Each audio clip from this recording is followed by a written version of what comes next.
And this second pitch is from the team who are looking at building a data dashboard to help detect modern slavery. If you want to give them a very warm welcome as they enter the room, here is our second team coming in now. Thank you, everybody.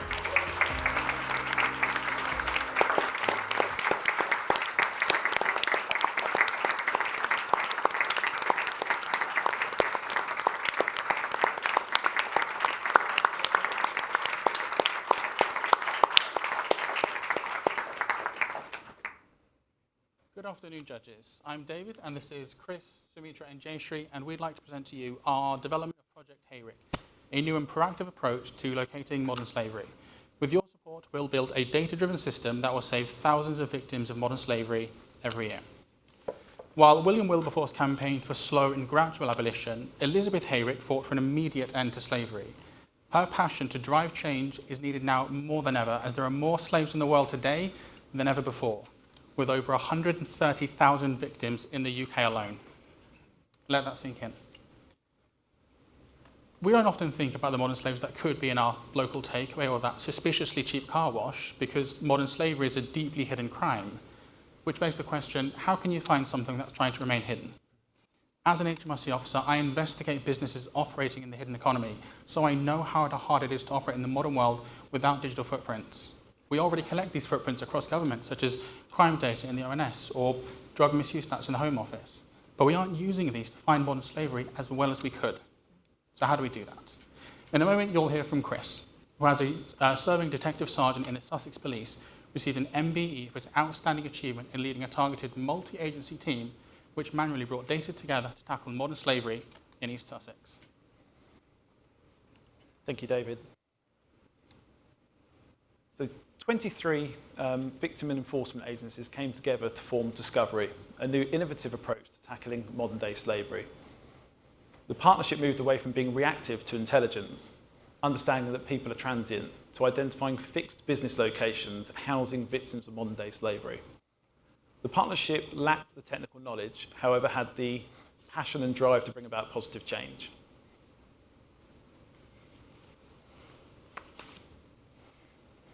The team collated and collected information and intelligence and overlaid this into a spreadsheet. The businesses or the business locations with the most concerns were then visited by Discovery. Discovery have visited over 300 locations to date. To put this into national context, they're based in one of 398 locations across the United Kingdom. So moving into a real-life project or real-life example now. We focused on hot food properties, focusing on a local curry restaurant. Through overlaying data from 4 areas of business: Food Standards Agency, Environmental Health, Local Authority, and Employment and Benefits. I led that visit to that local curry restaurant. On arrival at the location, the doors were locked from the outside. On gaining entry to the property, 4 workers were identified. Through Translator, we managed to speak to those individuals and find out the following information. They were brought to the location 3 to 4 months earlier. They hadn't been paid a penny since they arrived. They didn't know which town they were in, let alone which county. They were sleeping in storage accommodation above the shop, amongst the boxes, amongst the chemicals, amongst the liquids that were stored upstairs. They'd been locked inside the premises and hadn't left since they arrived 4 months earlier. And when the owner arrived at scene, he was arrested on suspicion of modern slavery offences. He was fined £80,000 on the spot, which is £20,000 per worker who had an illegal immigration status in that property. The fire brigade prohibited living at the location, and the alcohol licence and taxi licence was revoked. So within this example, you'll see how prevalent a crime as modern slavery is. The then Home Secretary, Amber Rudd, launched Discovery, and she said, this is a form of crime we have to go out and look for. It's great to see commitment of many agencies working in partnership to tackle this issue. So you've now heard how prevalent modern slavery is and how important it is to blend data and information together in order to find victims of modern day slavery. I'm now going to hand over to Sumitra, who is our technical lead on Discovery, and has led a team of software engineers across Home Office and MHRA. Thanks, Chris. So what do we have now to fight the problem of modern slavery? We know that multiple teams are working on this problem, and multiple platforms exist to help these teams. But these systems are mostly reactive, not all interconnected, and very often operate under strict DPIAs even within the same organization. And this is where we believe HERIC can help. We aim to look at the problem from the perspective of places or locations where modern slavery is happening.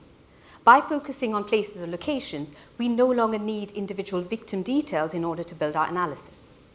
Also, by identifying one place or location where modern slavery is happening, very often we will identify multiple perpetrators or victims at the same time. HERIC aims to connect, collate, and analyze relevant data to provide leads for further investigation. I'll now explain how we plan to leverage existing system data and combine the power of technology and data to create HERIC. We will start by collating traditional data feeds, such as from the Home Office. This will include data from systems such as National Referral Mechanism for Modern Slavery Statistics, Single Intelligence Platform for Intelligence around Modern Slavery, etc. This will also include data collated by the Entity Search Platform, which will include data from various systems such as immigration, sponsorship, enforcement, allegations, referrals, borders data, etc. Alongside this base data will be layered non-traditional data sets. This can include, as examples, regional data from DVLA, such as untaxed car ownership, or tax compliance from HMRC. This will also include open data sets, such as hygiene ratings from hot food premises from Food Standards Authority, or enforcement notices from HSE. The patterns in successful modern slavery operations will then be analyzed to identify lead indicators. These indicators will then be weighted based on their correlation with successful operations. And using this analysis, risk profiles will be created, leads will be generated, and users will be alerted to the leads based on their role and access. We want our solution to be a closed-loop learning process. Once HERIC has alerted to the possibility of modern slavery occurring at a particular place or location, if the lead is accurate and leads to an entry into the NRM mechanism and thereby a valid claim, this will then feed back into HERIC so that over time the process becomes more accurate. In this way, there's the potential to use machine learning on HERIC. So what will our dashboard look like? It will have visualizations such as a heat map to identify places of interest. On drilling down, the dashboard will indicate why a business or a place has been highlighted for further investigation. This will then enable stakeholders to decide whether to investigate further. Depending on access levels, different users or stakeholders will have varying levels of access to the data. So for example, if someone from NCA logged in, they would see all of UK, but if a police officer from West Sussex logged in, they would see relevant data for just West Sussex. Now, in order to ensure we were on the right track, we needed to prove our concept.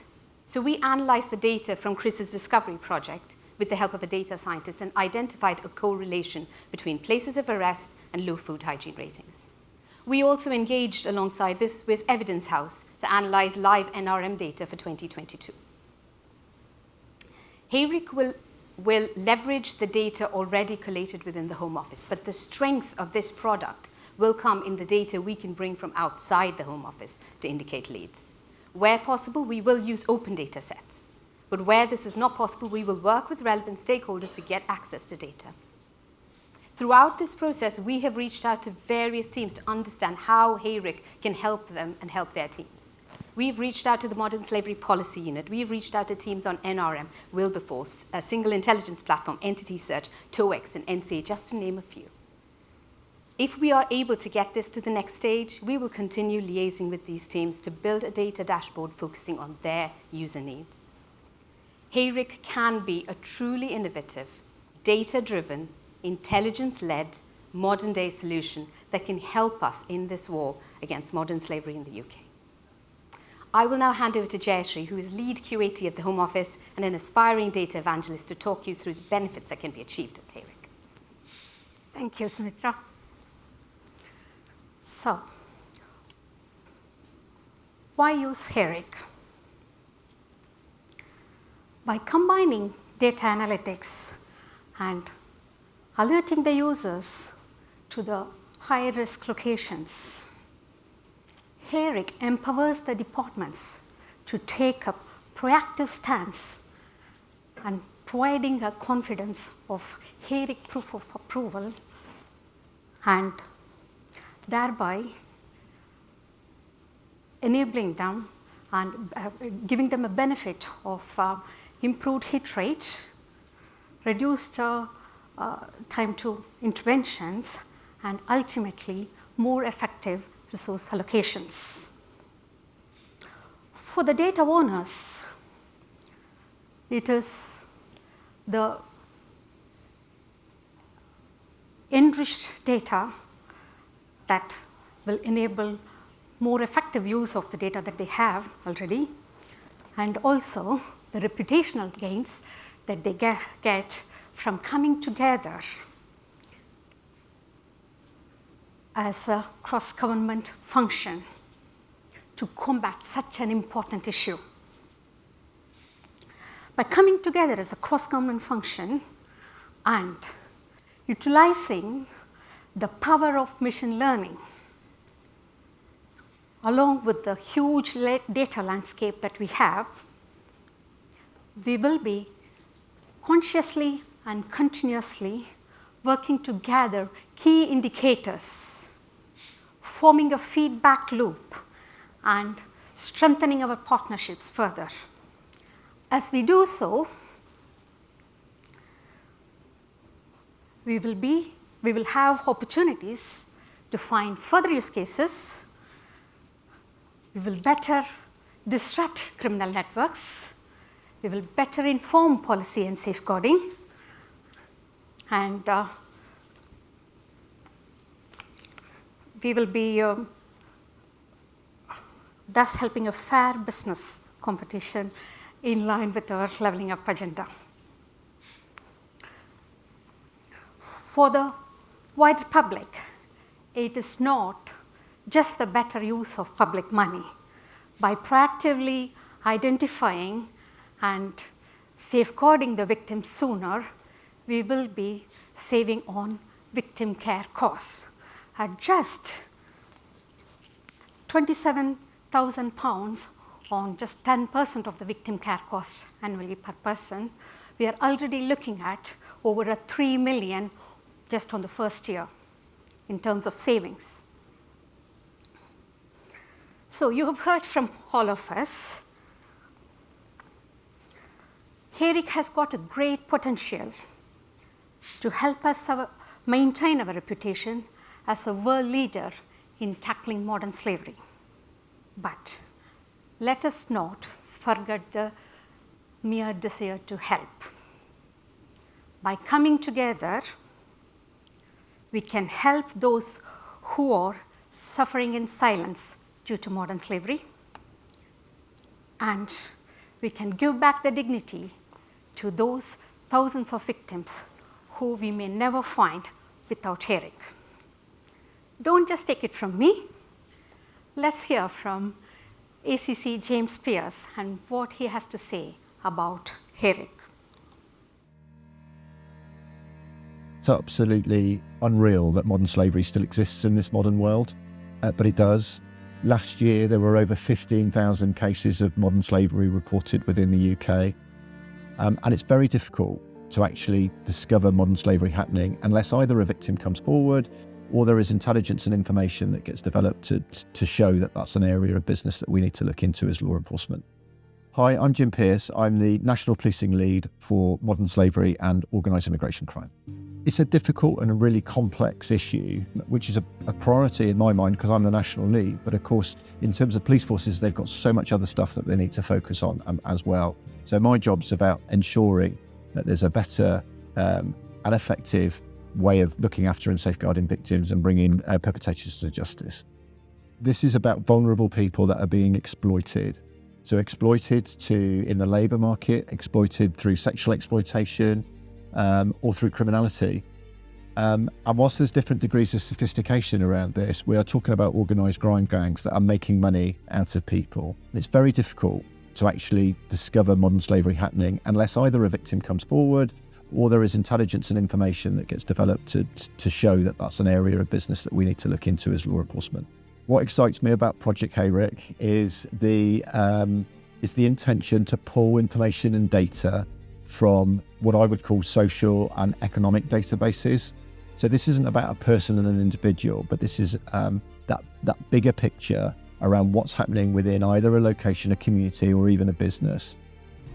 Pulling that together from lots of different sources and putting it into a heat map can actually direct law enforcement into a place to say, hey, you need a little closer look at this. You need to get into here and just understand what's happening, because we think there's some markers here where modern slavery is occurring.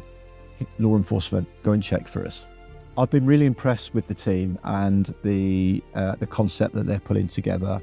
I think if they are successful and they do build a product that pulls these databases together, then I really do think that we can join into the work that they're doing with our law enforcement databases to give us a much deeper and richer picture about where these issues are occurring. That gives us every chance to get into offending earlier. That gives us every chance to protect victims sooner. And my hope would be, therefore, that there will be, next 12 months, 2 years, less victims of this horrible crime.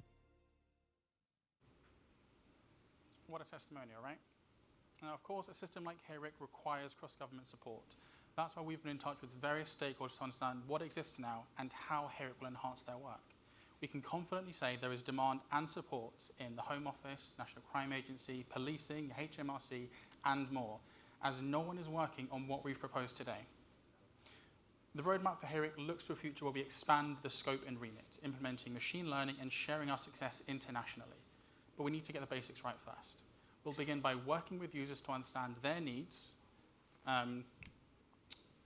collating open and closed source data sets to establish informed measures and bespoke user dashboards. Initially, we'll focus on labor exploitation in hot food premises within one region. With subsequent successes, we'll expand to more regions, more business types, more forms of exploitation, and more. And eventually, HEYRIC will inform policy and safeguarding exercises. Now, you've heard about the culmination of 6 months of work from cross-government civil servants, not just those on stage, but the wider team on the slides behind me. It's been a lot to take in, but I'd like to summarize with just 4 points. First, JHV has shown the case for change is clear. We need to tackle modern slavery at scale. 2, HEYRIC's premise has already been proven by Chris with Project Discovery. 3, we will build on existing capabilities to deliver a proactive and alerting approach, as shown by Sumitra. And 4, with your support, we'll deliver a proof of concept ready for the Home Office Commissioning Board in 3 to 6 months, accelerating the step change in modern slavery reduction that the UK so clearly needs. From everyone in Team HEYRIC, thank you for listening. We now pass to the judges.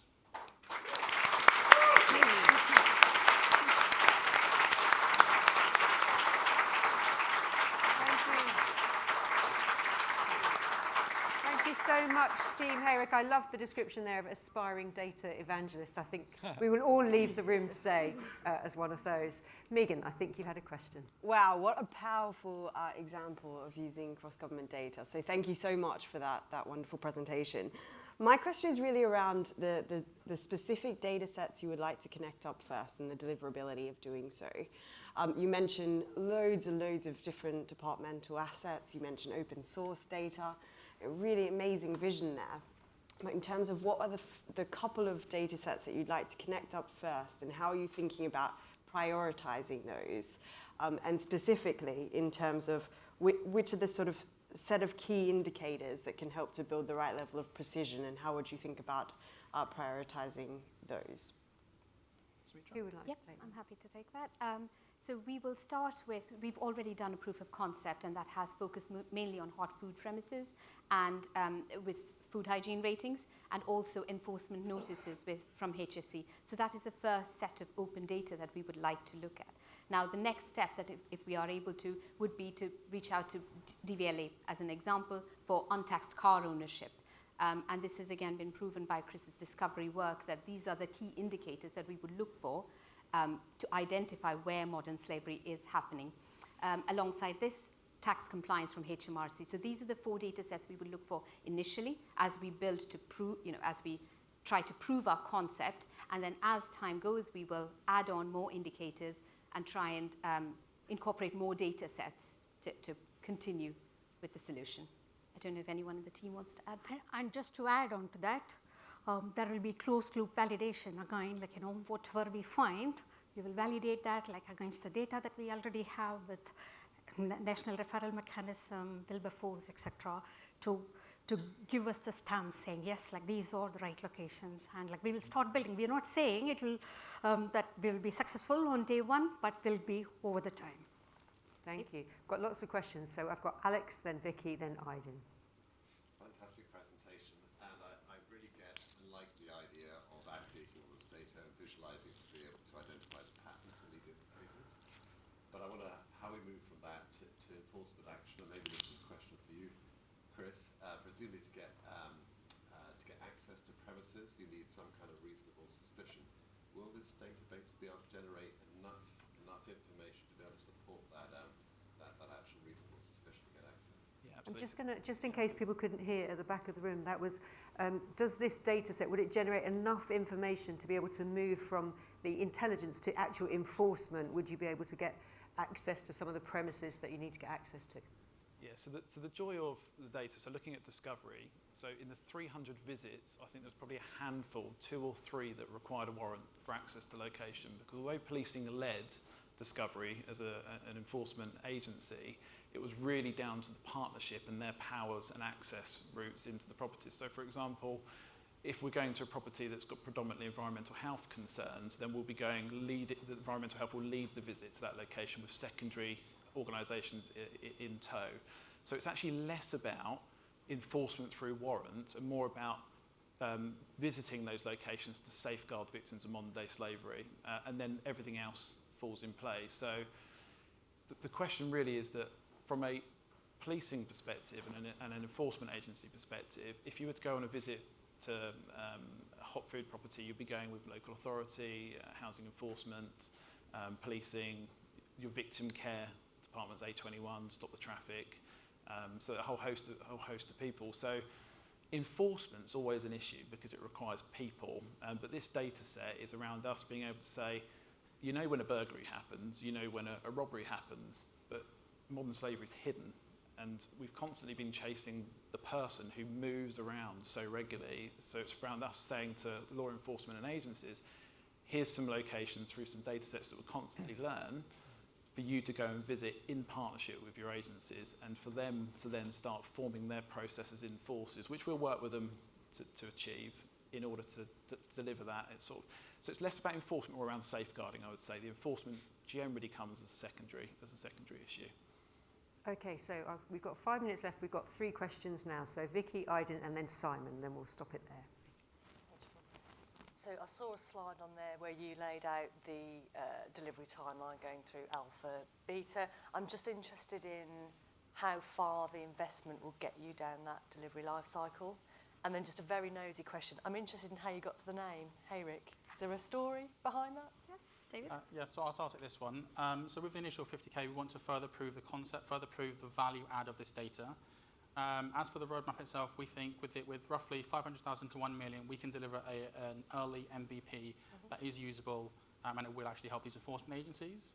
As for Hayrick, I was initially inspired by Team Pharos from last year. Yep. I thought, we're working on this, we need to come up with some kind of a name. And so I looked more into modern slavery, and we all know William Wilberforce. But when I heard about Elizabeth Hayrick, I thought, I like her approach. You know, she's fighting a different battle. She's trying to change the government's approach, and that's exactly what we're trying to do. So I thought, perfect, Hayrick. Brilliant. That was going to be my question, the name. There you go. Aydin. Brilliant. Look, as one aspiring data evangelist to another, that was absolutely fantastic. My question is, and I think we touched on this last time, is there always a concern, and this is where you guys respond and say absolutely not, but is there always a concern that this will generate lots of leads, but the capacity to follow up on those leads is always limited, and all it does is provide a different lens by which, what's the real advantage here in something that's always going to have some kind of capacity constraint around what we can do? I would say from a perspective of law enforcement and agencies that are visiting, giving you a real-life scenario, when we started Discovery, in the 6 months, with the force that I was in, there was 3 intelligence logs in the area relating to modern-day slavery. It's so hidden, yet it's in all of our faces. So car washes that we go to, why is there 6, 7 people sitting around doing, how are they able to function as an organisation? So although it's there, it's not something that's always at the forefront of your mind when you're going to restaurants, curry restaurants, or B&B. So from our perspective, from our perspective, it's around being able to highlight those locations and being able to provide that line of inquiry for people to chase. I'm not sure if I've answered the question fully, but... Yeah, just to add on to that. So although there is a worry of this capacity, ultimately we're not trying to dictate the processes of other organisations, but if they can say, look, you're giving us 10 leads, we can only take on 5. Yeah. We're telling you, here are the 5 high priority ones. And as you mentioned in the semi-final, we're going to give you that HARIC stamp of approval. Yeah. Yeah. Okay. Absolutely. Thanks. Simon.